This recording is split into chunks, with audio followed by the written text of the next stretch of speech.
네, 안녕하십니까. 방장입니다. 오늘은 2월 22일 목요일입니다.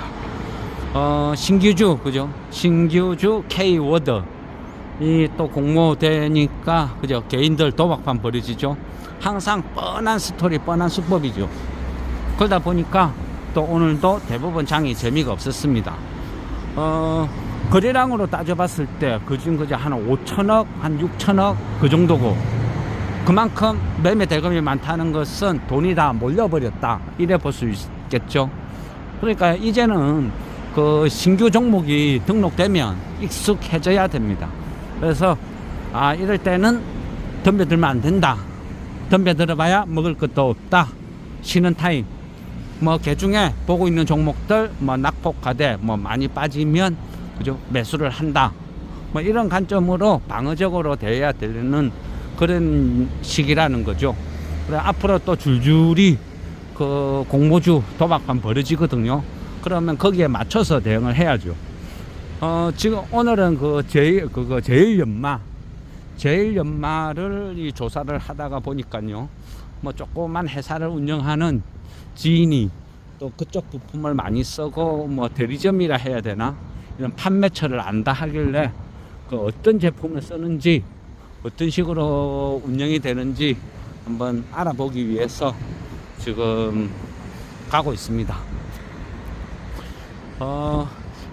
어떤요, 이 우리가 기업이라는 거, 이런 거를 조사를 할 때 보면요, 뭐 우리가 모든 분야를 다 할 수는 없지 않습니까?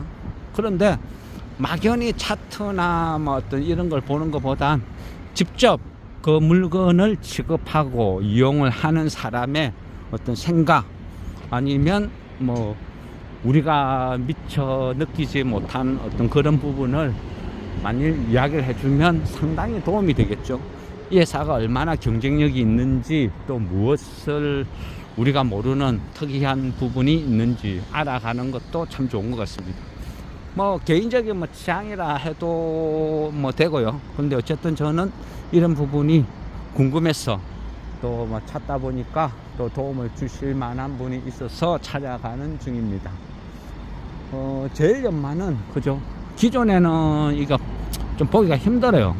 그런데 2월 26일 그죠, 그 밸류업 프로그램을 이 공개를 하는데 정부에서 한다 했으니까 뭔가 나오겠죠.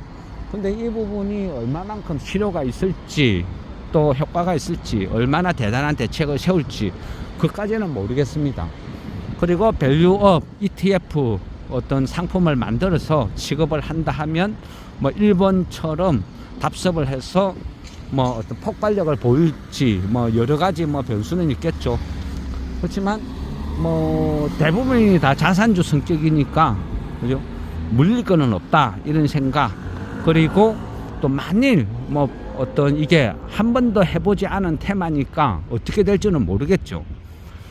가까운 어떤 시기는 그 인공지능 테마, 그죠? 인공지능 테마도 그 전에 정부에서 ETF 상품 성격으로 구성을 해서 한번 테마가 되고 뒤늦게 시세를 뽑은 어떤 그런 사례가 있죠. 그래서 무시 못 한다는 거죠. 그러면 이런 부분은 그냥 항상 그죠, 관심을 갖고 대응을 한번 해보는 거죠. 어쨌든 정부가 주도하는 테마니까 그죠, 쉽게 무시할 수는 없다, 뭐 이런 생각입니다. 그래서 열심히 보는 것이고, 제일연마 같은 경우도 상당히 회사가 좋아요, 괜찮아요. 그런데 너무 품절주라는 거죠. 그러다 보니까 뭐 그죠, 접근할 때는 소량으로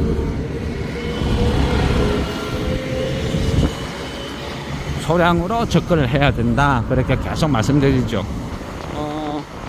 품절주는 다 그렇게 해야 될 것 같아요. 우리가 매수를 하는 게 중요한 게 아니고, 그죠? 매수를 하는 게 중요한 게 아니고, 우리가 탈출, 그죠? 뭐라고 해야 되나? 품절주는 거래량이 작죠. 거래량이 작다 보니까 어떤 지나치게 많은 수량을 사면 혹시 아니다 싶을 때 탈출을 못 한다는 거죠.